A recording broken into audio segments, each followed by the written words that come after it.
Hey everyone, my name is Kara Thibodeau. I don't know what I'm doing with my hands right now. I am the Grateful Girl. If you're new to this channel, thank you so much for tuning in and watching. It means so much to me. Welcome to this episode of The Grateful Girl. I am a vegan blogger, influencer, focused on eating amazing vegan food, traveling compassionately, talking to you all about what's happening in the news that we're not being shown all the time, and also ways in which to raise our consciousness and awareness.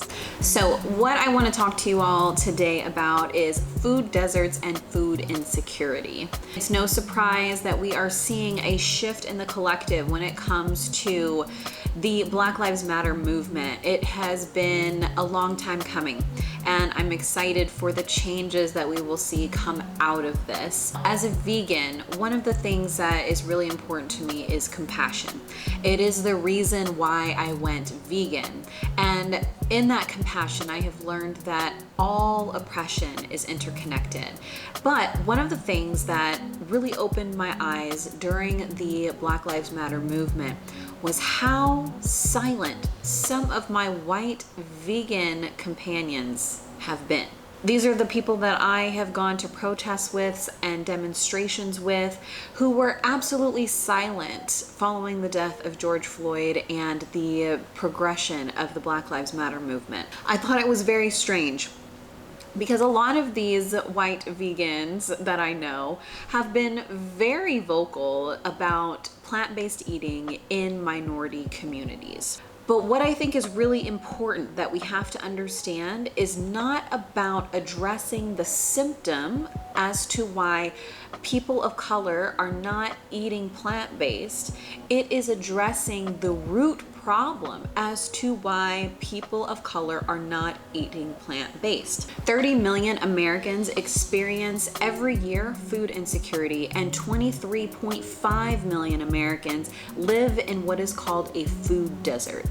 What is a food desert, you might ask? Well, a food desert is any urban area where the nearest grocery store or supermarket is more than half a mile away. What's important to note is that in many food deserts, many of the citizens living in these areas do not have their own mode of transportation. So many of these citizens have to take the bus to the nearest grocery store, which could be up to half a mile away. Now, a lot of times this could mean a very long bus ride. Many people who are living in food deserts take a 40-minute plus bus ride there and back to get groceries for the week.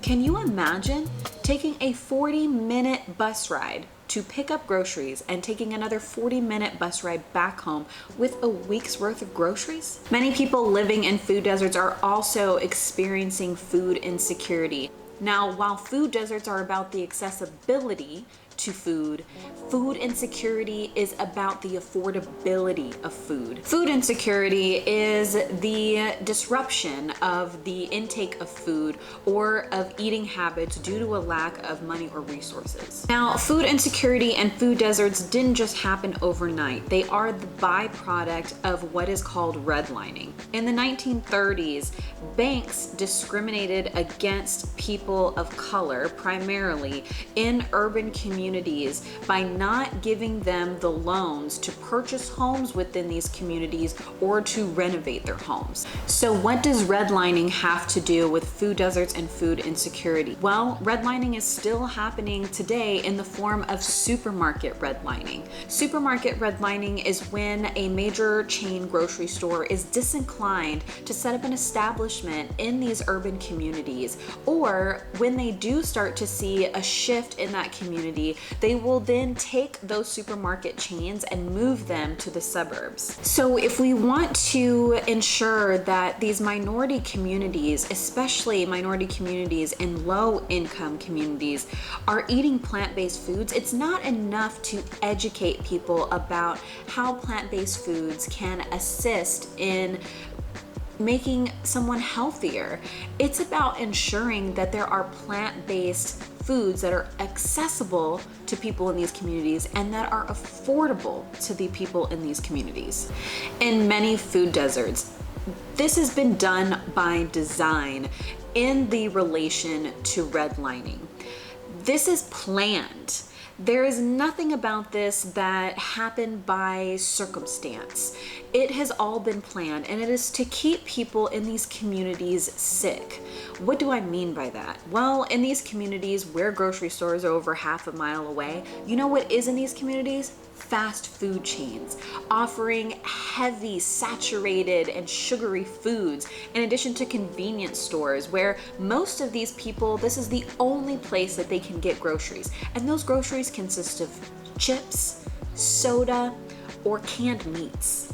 So how can we ensure that plant-based foods are getting into these minority communities and low-income communities?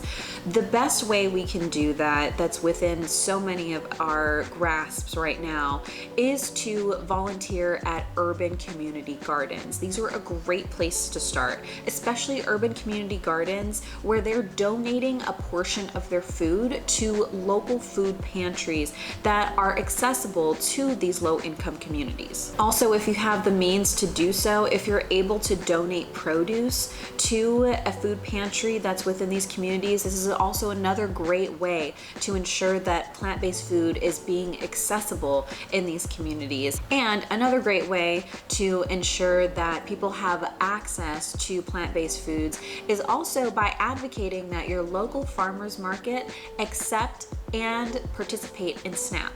I think really advocating for farmers markets to accept and participate in SNAP is a really great way, because even though we are donating food and ensuring that the community gardens we're volunteering at are also participating in donating food to local food banks and pantries in these communities, there's also a shame that comes with accepting food assistance. And so that's another thing that we all have to keep in mind, because so many people want to eat healthier. They don't want to eat bad because they want to. They have to do this because they have to survive. And so it's really important that we remember that everybody is in a different place in their life. You may have someone who lost their job or got diagnosed with some sort of illness or disease, and now they find themselves in a situation where they are living in a food desert, where they are experiencing food insecurity. And so it's not enough to just educate people about eating plant-based and the benefits of eating plant-based. It's about ensuring people have access to plant-based foods and that people can afford these plant-based foods. Another great way in which you can support to ensure that minority communities and low-income communities are able to get plant-based foods is if you have a plant-based restaurant in these communities, please support them. Support them by purchasing their food, by donating to them if they're open to donations. Most of these restaurants are managed, owned, and operated by people of color from the community who are looking to provide plant-based foods within these communities. So it's really about also raising the people within the community to then give back to their community. No one will know how to do that better than someone from the community.